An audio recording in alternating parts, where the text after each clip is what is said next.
And as a note, the business track is going to move downstairs after this. So if you look at the Once the real crowd shows up. Exactly. But we thought he didn't need a big room. Not many people are interested in what Yeah, he's talking about. you don't have to tell me that, man. I get that. I want to introduce you Mike Rothman. He's going to talk about compliance. We all know how boring compliance can be. Really is Hopefully terrible. He's going to make it a little more interesting for us. I just found out Mike is not on Twitter. I hope all of you are. If you are not on Twitter, go to twitter.com and find the Source Boston feed. We have updates continuously. This morning while Richard Clark was talking, we updated constantly what's happening, and I'm sure Mike is going to get on. Thrashed. Very quickly. Thrashed him, I'm sure. All right, enjoy. Thank you. Thanks, Rafi. Thanks everybody for coming by. You'll have to forgive me, but I'm going to go on a tirade for a couple of minutes. Basically because I can. That's the first reason, is basically because I can. First, there are a couple things I'm pissed off about. Now, the first is Richard Clark. Wonderful, again, very senior guy, but he stole my Client 7 joke, right? That was the first thing I was going to do. He stole my joke, so I'm pissed off about that. Second is, listen, the guy's got a pretty good deal, right? He spent a couple years in Washington. Now he goes around, he talks a little bit. It's a pretty good deal. He writes fiction. I'll tell you, I don't have interesting stories about being in the halls of justice and that stuff. I don't write fiction, although if you read my newsletter, you may disagree with that. You don't know. So, interesting guy, hard to follow a dude like that. And then finally, and this is really a segue into the topic answer here. Did everybody know that the answer is regulation? The answer to all of our problems is regulation. If we would only get the ISPs to regulate what it is that we see, that would certainly protect us. And if we could get the government to define what a bunch of secure coding standards would be, life would be great. We'd have none of these problems. All of us would be out of a job. You buy that? Everybody buy that? I'm sitting there thinking, I'm in the twilight zone here. Right? It just, again, it's amazing. One man's opinion, and you'll hear a lot about this over the next 45 to 50 minutes, is compliance is not the thing to be thinking about. Compliance is a thing that you get by doing security well. We'll talk a lot about what that means, a lot about my philosophy, but it's really, to me, it's really a non sequitur to depend on some, halls of justice to gain some kind of consensus that's going to protect the stuff that's important to us. Listen, I have a hard enough time getting my DSL line to be up, pretty much every day. EVDO, it's wonderful, allows me to be nomadic, and most of the time the bandwidth just sucks. Maybe it's because everybody else is, kind of doing the same kind of thing. But the reality is I don't trust anybody to do much of anything. And that's why I'm a security professional, is that I'm borderline cynic. I happen to make, I practice that for a living now, and I'm working on that with my shrink in terms of, not trusting anybody from that standpoint. So who am I? Why am I here? I like to kind of call what I do end-user-centric research on information security. So I'm not sitting here kind of parroting back what the vendors will tell you. Just go downstairs into the showroom there, and I'm sure they'll fill your mind up with all sorts of interesting and very valuable information. That's important. What I do is I call it basically being a professional troublemaker or a rabble rouser. So I pretty much say whatever it is that I want. I write it, 3 or 4 times a week because I don't care. I'm going to tell you what I think because I can. So again, if you're looking for somebody to kind of parrot back things, that ain't me. Daily Incite is what I do. We'll talk a lot about my book called The Pragmatic CSO. The Pragmatic CSO was really born out of frustration.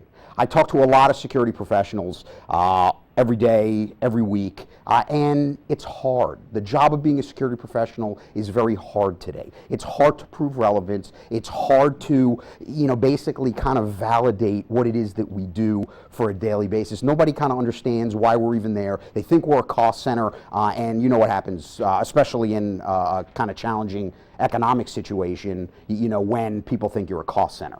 So we got to think about things a little bit differently. Ergo, the Pragmatic CSO was born. So before I get into that, I always like to kind of draw a little bit of commonality with people who are practitioners, and just kind of go through a day in the life of the typical person that I deal with. First thing you do is get up in the morning, have a couple of cups of coffee.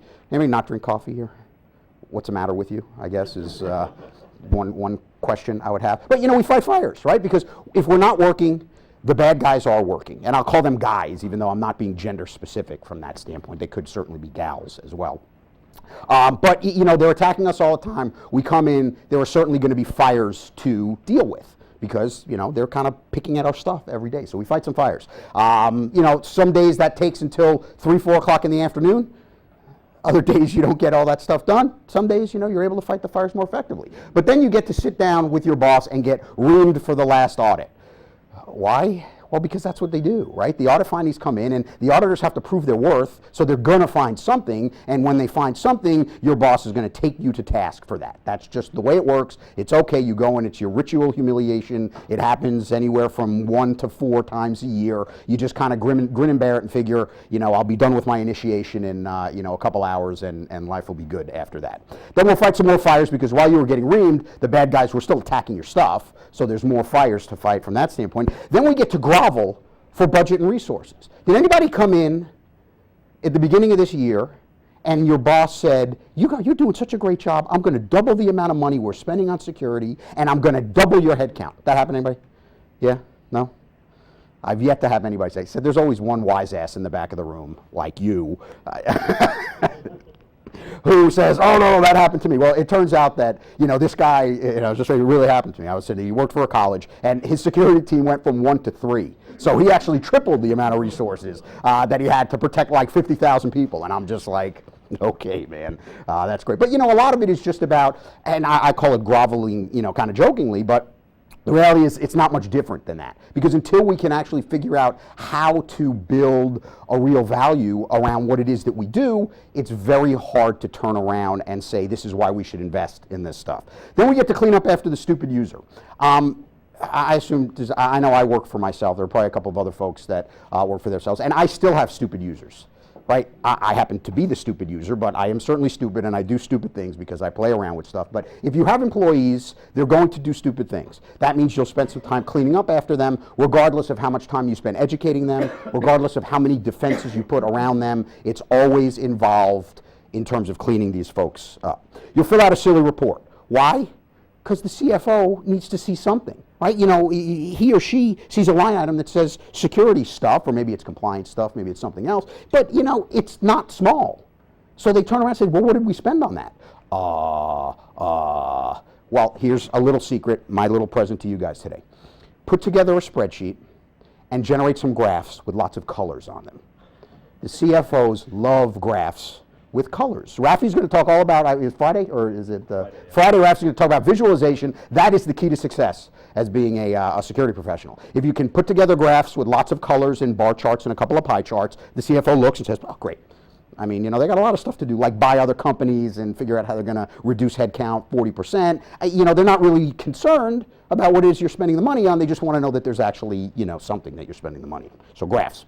We'll fight yet another fire.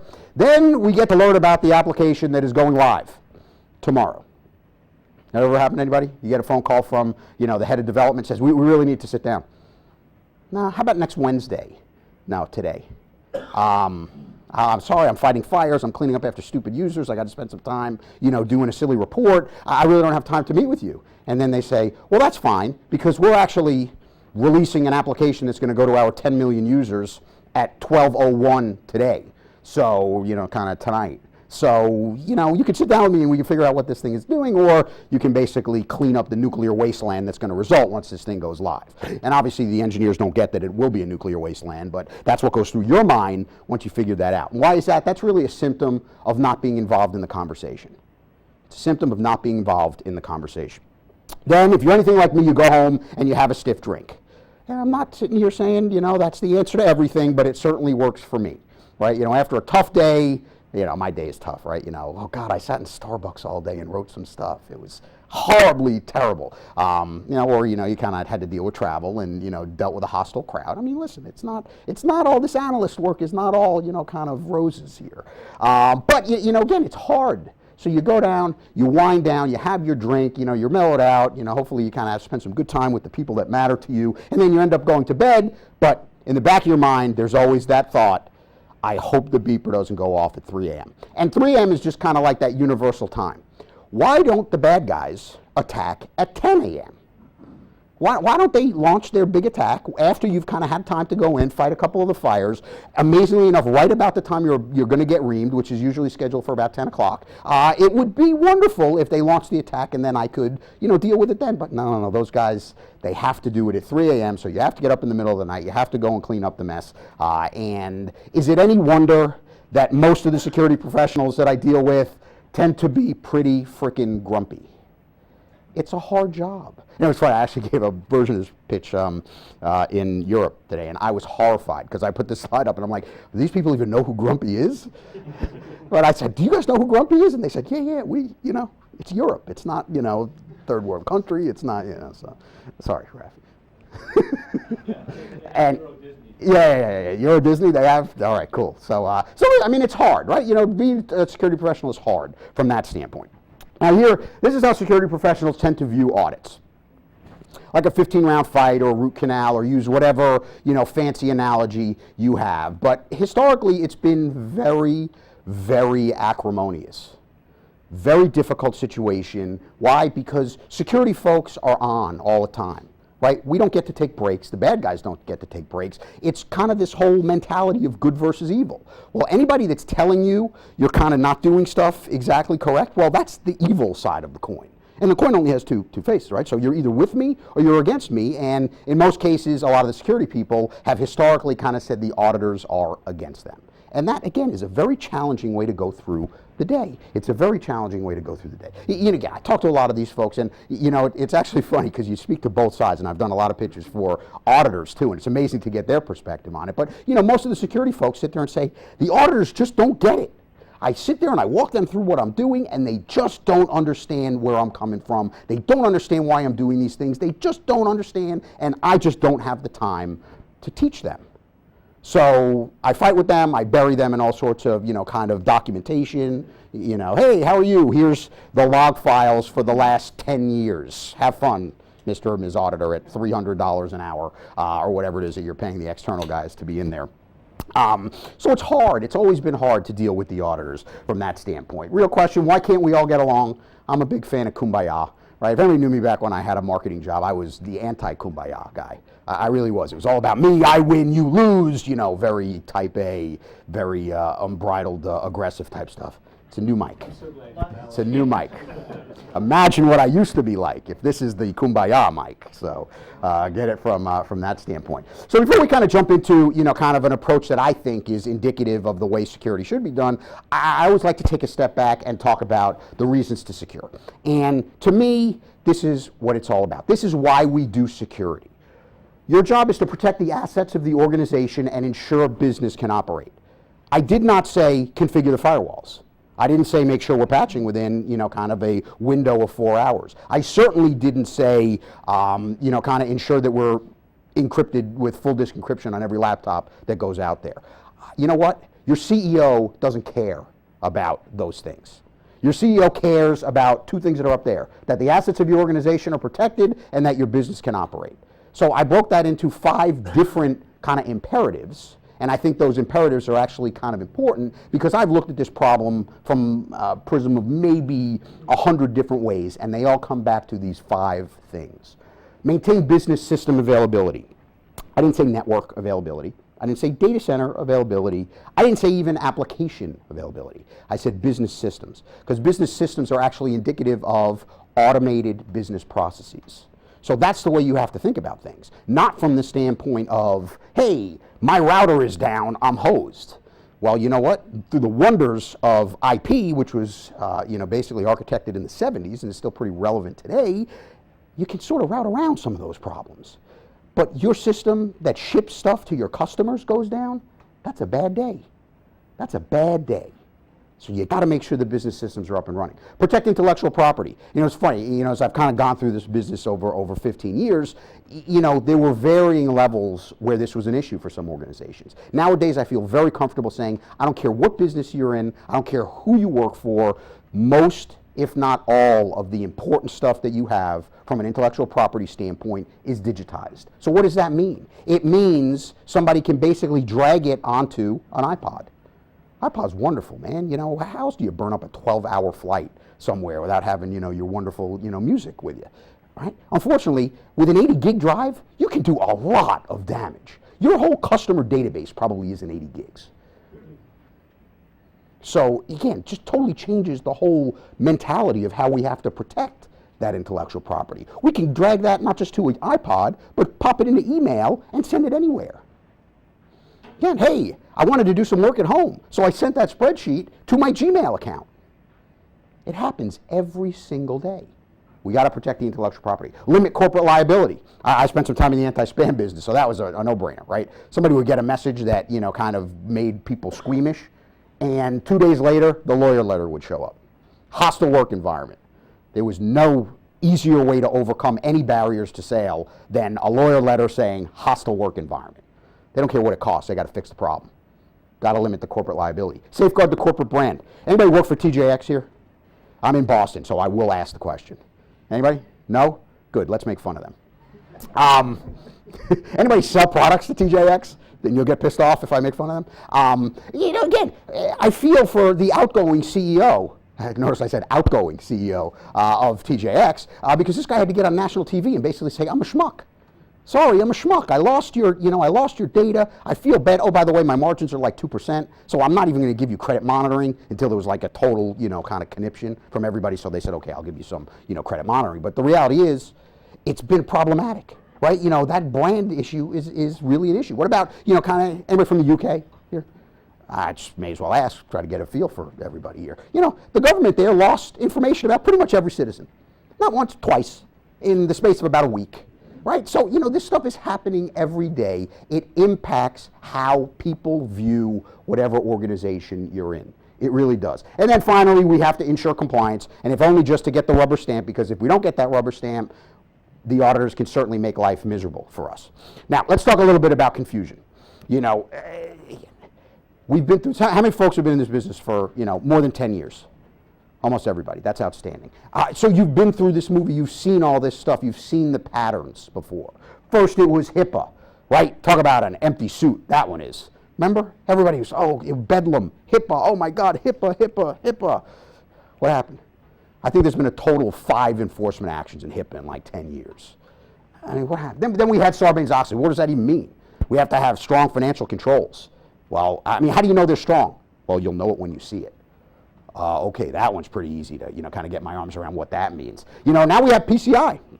And to the credit, no pun intended, to the credit of the credit card folks that put PCI in place, basically it's a lot more specific than anything we've ever dealt with before. So it's broken into basically 12 requirements that you have to do these things. They don't say exactly how to do it, but they say, here's what you should be doing. That's great. Because if you compare that to HIPAA, which says like do a vulnerability scan, come on, just totally different. And you know what, tomorrow there'll be something else, especially if Richard Clark has his way, right? There'll be more compliance. Yeah, go ahead. Actually, we already have something else with SB 1386. Yep, notification, you bet. So there's all sorts of other things. There'll always be something. So the good news for security people is that we'll always have some regulation that we have to deal with. The bad news for security people is that the lazy ones use that as kind of the metaphor for everything that they do. They use it as a metaphor for everything that they do. Let's talk a little bit about vendor FUD. Just because, again, I can. So I can call this stuff out because I can. Many of the vendors will come there, and do you love the press releases that say, easy PCI, easy regulation to be named later. What the hell is easy about PCI? There are 12 requirements. If you haven't started, it's literally like going through the 7 rings of fire.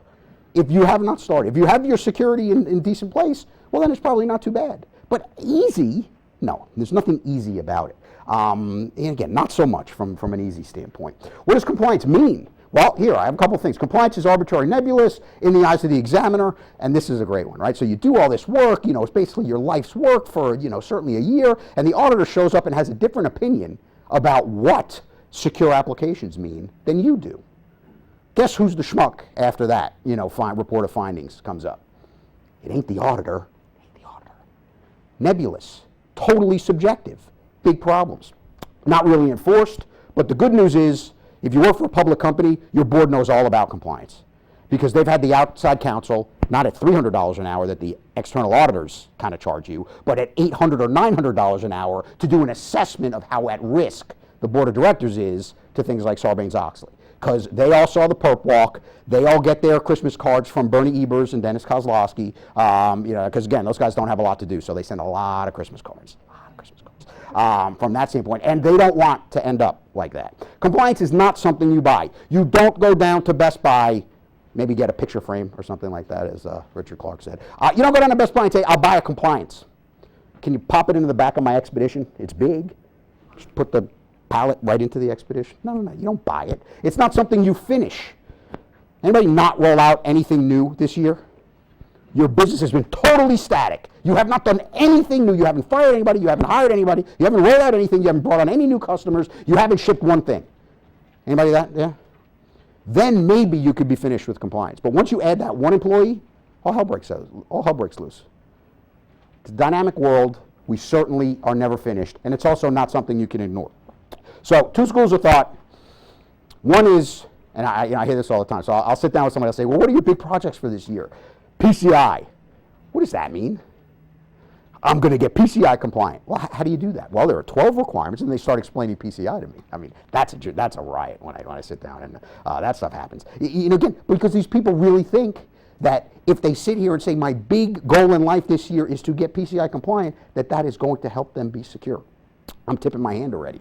I believe inherently, since I don't know what the next one is going to be, maybe it's 1386 on a federal level, maybe it's something else, maybe it's secure coding standards, maybe it's the ISPs. I mean, it could be anything. So sitting here and building a security strategy around a specific regulation is a fool's errand. It's a fool's errand. We think about security first. That's one of the hallmarks of what it is that I do. Think security, compliance works itself out most of the time.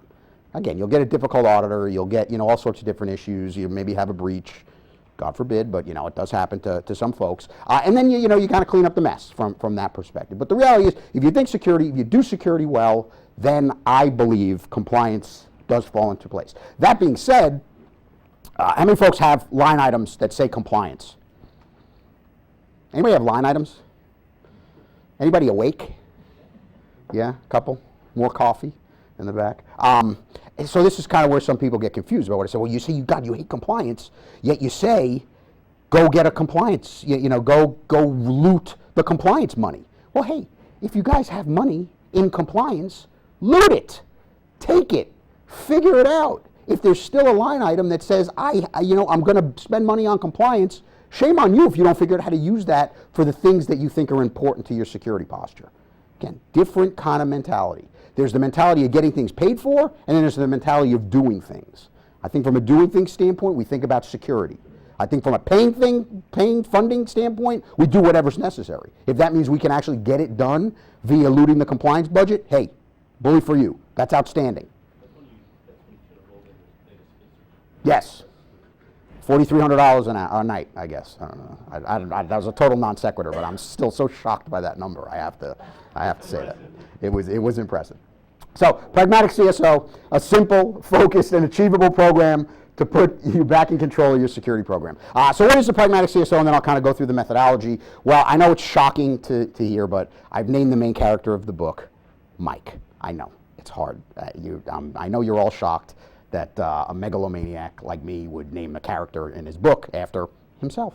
Yes, I did that. So Mike has joined this group called Security Products Anonymous, because in my main Pragmatic CSO pitch, I kind of go through this whole thing about how we're addicted to the battle. We're addicted to dysfunction. We're addicted to kind of the whole good versus evil. We're addicted to throwing products at our problems as opposed to taking a step back and figuring out how to actually solve the root cause of the issue as opposed to throwing a box with flashing lights and a shiny bezel, kind of against the problem from that standpoint. So I have this whole construct that Mike goes through this 12-step program because he's addicted. So it's a 12-step program where he basically goes through these steps of his journey. So here's the methodology. I've got some handouts somewhere around here if anybody's interested. But we'll kind of go through these in turn. Step one, section one is planning. I'm not a big planner.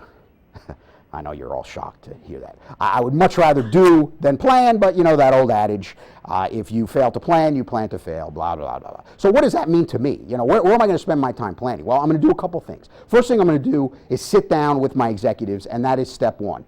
I sit down with a lot of people, I say, what is the single most important application or business system or anything in your environment? And they go, blah, blah, blah, you know, they stammer a little bit, they go into some convulsions, I'll know whether they're lying to me, and then they'll blurt something out, and I'll say, you're wrong. And they'll say, what do you mean I'm wrong? You don't know anything about my environment. I say, you're wrong. And then they'll look at me funny and go, after the initial shock wears off, and then they'll go, well, how do you know I'm wrong? I said, because it doesn't matter what you think. It doesn't matter what you think is the most important thing in your environment. The only thing that matters is what they think is important. So if you don't get out from behind your desk and go ask the people who write checks and sell things and run your business what they think is important, you don't really know. So that's what step one is all about. Step two, baseline. And how do you know where you're going if you don't know where you are? And be very candid. I know a lot of people that run baselines. Maybe it's a vulnerability scan, maybe it's a pen test, maybe it's a survey, and they don't really want to know the answers. The bad guys don't care what your answers are. The bad guys will break your stuff. And when the bad guys break your stuff, if you don't know where you're at, you're kind of really hosed. So be candid in your baseline. Don't, you know, kind of sit here and think that you're going to make yourself look bad by kind of saying we've got these issues. Because I'll tell you what, you can't lie to the bad guys. The bad guys know because they're on the other end of a keyboard in Chechnya. And they don't care.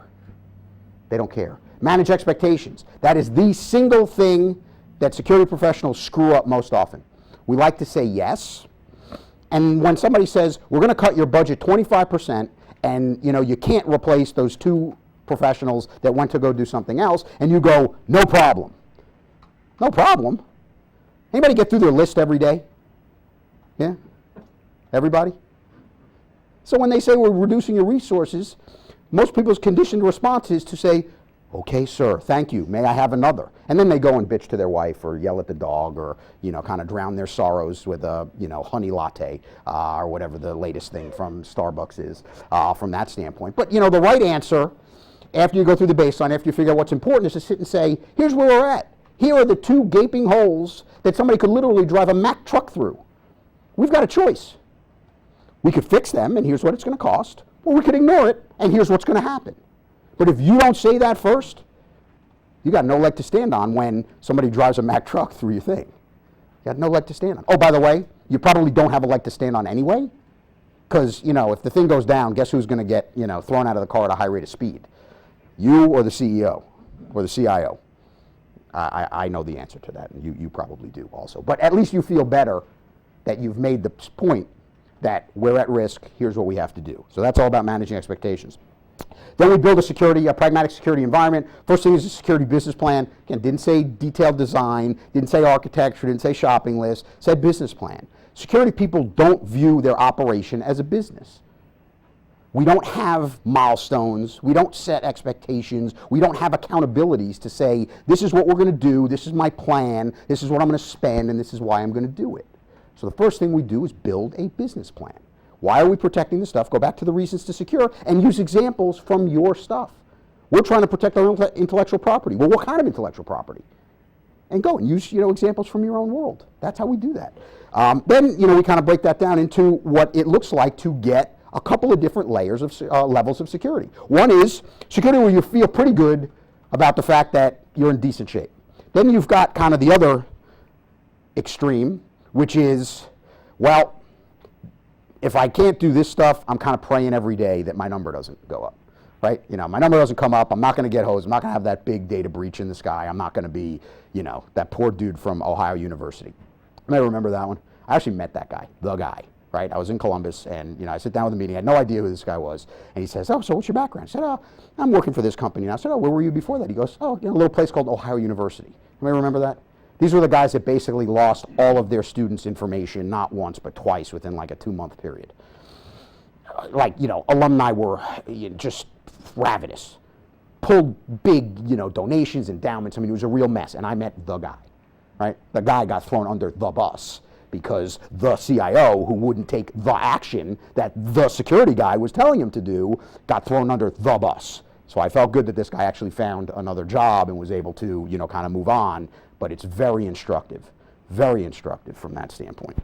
We've got to sell the story. Once we've got those levels of investment that we know, we have to sell. Now, does that mean you go and buy a Mount Block pen, you slick your hair back, buy a Rolex, kind of sit down and say, what are you going to buy today? What are you going to buy today? No. But you're talking to your people. But again, if we all don't think we're in sales, we all don't understand how the world works anymore.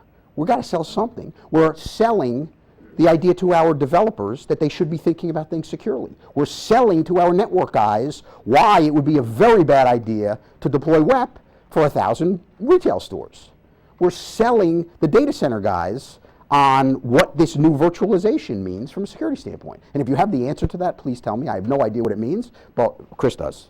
But we're selling them on something because they're going to need to think about this. And the job of the CSO today is much more about persuasion than it is about actually doing things and having an empire. If you want an empire, security is the wrong place to be. If you want to kind of work with folks and persuade and kind of work from that standpoint, great position. Then we got to buy things, hard to buy things. I have a structured process for how we should buy things. Then we got to run the organization pragmatically, operations and monitoring. I love this. Everybody remember the old, again, it was ISS, now IBM. Their old tagline, we're going to help you get ahead of the threat. Anybody ahead of the threat? You're ahead of it? Yeah? No? I love that. I'm like, man, if these guys are ahead of the threat, they're in the wrong business. They should be doing stock arbitrage. Because I'll tell you, that pays a hell of a lot better than selling friggin' IBS boxes. A hell of a lot better. So if they're ahead of the threat and they have a crystal ball, they are applying it incorrectly. You can't get ahead of the threat. So I have this whole doctrine I call react faster. What does that mean? It means you monitor a lot of your stuff. Networks, applications, databases, monitor. Look for anomalous activity. Look for things that are out of the norm. Like Mike Rothman starts sending 10,000 emails in an hour. Mike Rothman types pretty fast. I've been typing since 8th grade. Touch typing. It's amazing how fast I can type. 10,000 emails in an hour would be a lot, even for me. So odds are somebody is taking over my machine and it's bad stuff is going on if I'm starting to stream out those things. Or if I'm attacking places like E-Trade. Again, that's uncharacteristic. So operations and monitoring, I think, is one of the keys to success. Default deny is another thing I talk about in the process, which is if you don't specifically allow it, disallow it, not too hard. Step 8, contain the problem. If you've been doing security for any length of time, odds are you've had a problem. An incident, whatever you want to call it. If you haven't, go leave the room right now. Do not wait. Leave the room right now and go play the lottery because you are unbelievably lucky and your number will come up. So the difference between the borderline hero and the absolute GOAT when you have an incident is how you deal with that incident. So make sure you have a very defined incident response plan, business continuity, whatever you want to call it, and make sure you practice it. A lot of people have a thing, it sits in their desk, maybe it's a Word file or something like that, they never look at it, they never do much of anything with it, and then, kind of the brown stuff hits the fan, and guess what? Nobody knows what the hell to do, and things go off the rails, and it's a friggin' train wreck. And why? Because these folks don't realize. It doesn't matter if you've been an exemplary professional for 15 years. Again, the Ohio University guy, or the TJX people, or the folks in the UK that kind of had all those data breaches. Those folks are thrown out of the car at a high rate of speed. Somebody's got to pay. But if you can turn around and make that into a learning experience, and by learning experience I mean you get to keep your job, right? Learning experience. You can live to fight another day. That's pretty important. I'm still a fan of user awareness training. It's very hard. It's very thankless. Stupid people still do stupid things. A lot of people want to give up. They think it's a waste of time. I would much rather buy something shiny with flashing lights and a nice bezel than spend some time telling people what is right and what is wrong. Like, if you don't have an account at Citibank and you get an email that says, change your information on Citibank, guess what? It's probably not for you. Again, it doesn't have to be hard, but it has to be consistent. You have to educate your people consistently. That's the only way to do this stuff. And then step 10 is about assurance. What does that mean? It means testing. I'm a big fan of penetration testing. I know some big pundits, folks that invented things like the firewall and stuff, don't think pen testing is worth a damn. I think they're wrong. Because I'll tell you what, the bad guys are testing your defenses every single day. That's all they do is test your defenses. If you don't know what they're going to find, you've got a big problem. Because the other thing I hate are surprises. Anybody like surprises? Surprise! You have a party, 50 of your best friends are sitting in the room. That's not the kind of surprise you get as a security professional, now is it? Surprise! Here's the HR person telling you what your package is going to be after you've screwed something up. That's a surprise. That's not the kind of surprise that I think we all want to get. So again, practice your stuff, test your defenses, break your things. If you're a company of size, I believe you should have people whose job it is to break stuff, which again, I think would be a great job. What do? I break things. With like a hammer? Sort of. Mike, that's end users. What's that? That's end users. Yes, absolutely. But I mean people that are actually trying to do things sort of maliciously.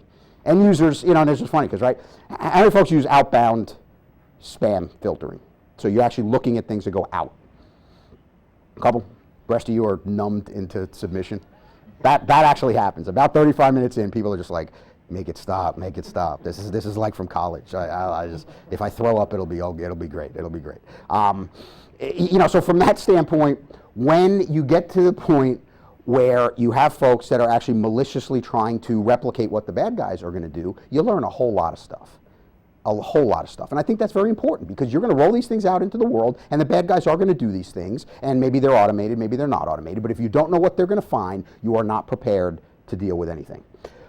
Section 4, communicate your value, benchmark your progress. We'll talk a little bit about that. There's metrics. I know Dan Gear is going to talk all about metrics. There's another section on Friday on metrics, session on Friday. And again, I think metrics are important. I still don't have a good answer for what it is that we should be counting, but I think we should be counting something. If anybody has any great ideas, I'm starting to initiate a process to help that out. But if we could, in a perfect world, be able to compare what it is that we do to what other folks are doing, life would get a lot easier from that standpoint. And then there's step 12, which is compliance. We'll talk a lot about that, in the next couple of slides. But I believe, again, compliance is step 12. Compliance is the last thing you worry about because if you do all those other things pretty okay, you're in pretty good shape when it comes to compliance. So good security equals compliance. I believe that. Treat your auditor as a peer. We'll talk about that. And then painless audits. So the auditor is your friend. Okay. Am I telling you to go and hang out socially with your auditor? No. I'm not doing that. They're very exciting people, very good at Parcheesi and other numbers-oriented games.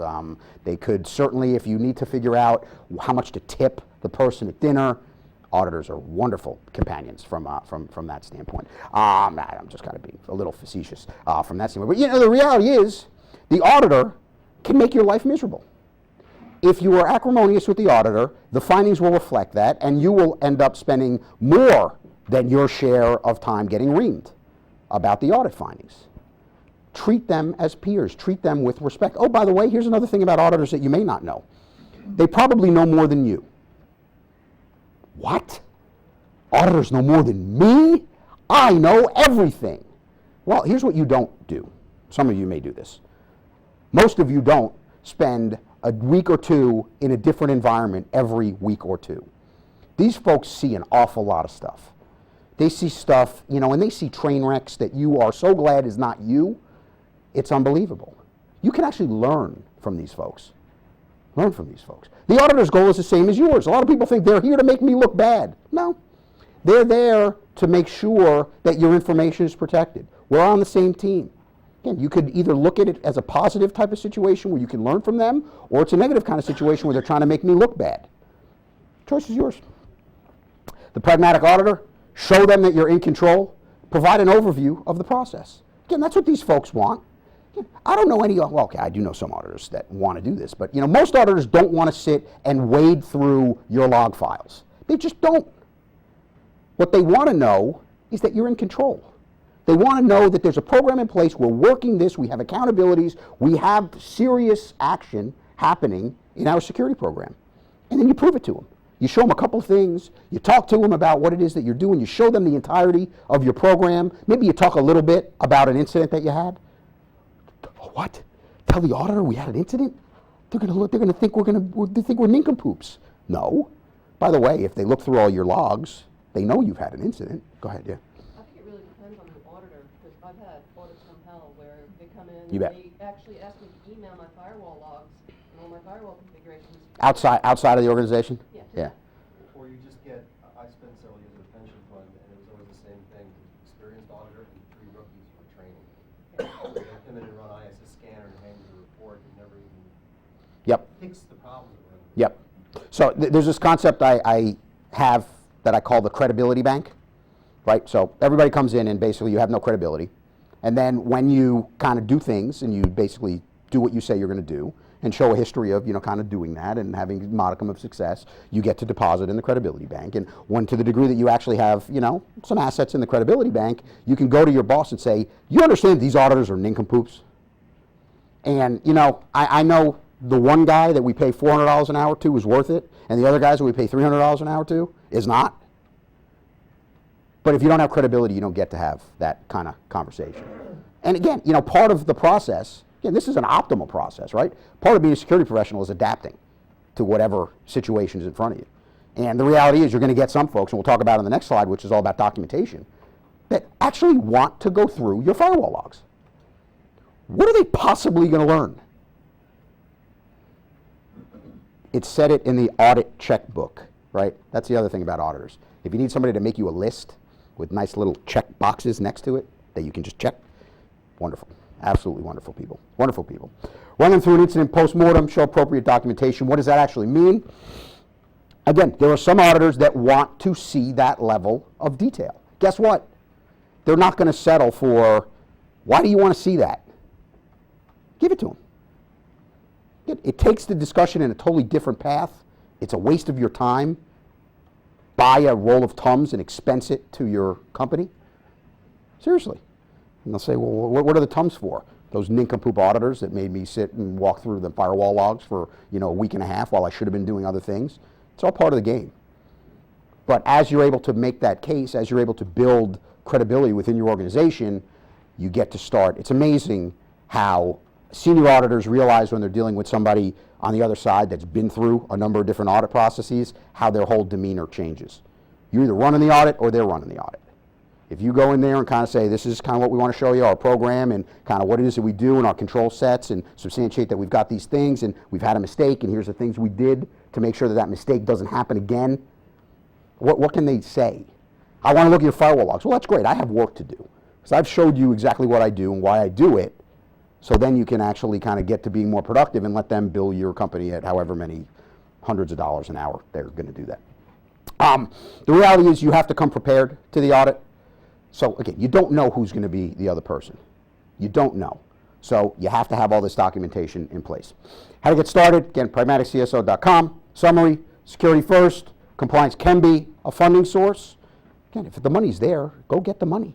I don't have any issue with that. Get the money. The auditor is your friend. And ultimately, if they are annoying and won't take no for an answer, give them what it is that they want. Thank you. Questions? Hi. Didn't realize I was being photoed here. Anything? You're numb, beaten into submission? Wish I would go away? Go ahead, Matt. So, I think you went through a bunch of these, Mike, but what is, the most common mistake that you see CISOs making in terms of approaching compliance? From a high level, clearly it's, going after the check boxes, but what's Yep. the big one? The big one, I would say that the big one is thinking that the simple things that you do, like antivirus and patching and kind of vulnerability scans, are actually what it means to be compliant. Again, they don't think about it from a security standpoint. They tend not to think about it from a risk management standpoint. So again, they're all about checking the boxes as opposed to protecting the information, which is fundamentally what it is that we have to do. So that's kind of a nutshell in terms of what I think is one of the big issues. There are probably a number of different minor ones, but in terms of real strategic problems, folks think that, hey, once I get that audit and it says I'm cool from a PCI standpoint, they think they're done, and the bad guys tell them that they're not. Yeah, just your quick thoughts on the dichotomy of when you're running a business, you have a product, products do certain things. problem with security is, am I secure today? Let me check. Will I be secure tomorrow? I don't know. Probably not, right? So given that dichotomy, what are your thoughts about selling security as a business and you can't offer any guarantees? That's a good question. You know, how do you kind of talk about security when there is no guarantee? I don't think we have any guarantees. So you're a salesperson, you work for a company, whatever it is, you have somebody selling something, they say, I'm going to make my number, or I'm not going to make my number. There's no guarantees for that. Stuff happens. Now, where the kind of rubber meets the road, especially relative to the whole program, gets down to showing the logic in what you're doing and why you're doing it. Right? Again, you know, and logic to a senior level audience is much different than the logic you're going to get when you deal with a bunch of bit jockeys that are configuring, you know, routers. You got to tune your message to those audiences. But when you're in that senior level things, here's how we think about security. And that's what kind of talking about the whole program is about, how, you know, you manage your expectations along those lines. And you say very specifically, there is no 100% security. There is none. It does not exist. We could literally pay $1 billion and we would not be secure. And then they say, well, why do we spend anything? Well, then you have the other answer in your back pocket, which is, you know, I can tell you what will happen if we spend nothing. I can also tell you what will happen if we spend $1 billion, and you're not $1 billion type of organization. It's really in the middle where the rubber meets the road. Again, you got to make, I wouldn't say a business case, because it's hard to make a business case, but it has to be relevant to the business. We have to think about security and make it relevant to the business people. Again, things like downtime, things like brand damage, things like, again, intellectual property. These are things that senior business people respond to, because they understand. You know, one question I love to ask, you know, I love to have kind of my clients kind of ask this to their folks. If this thing breaks, who gets fired?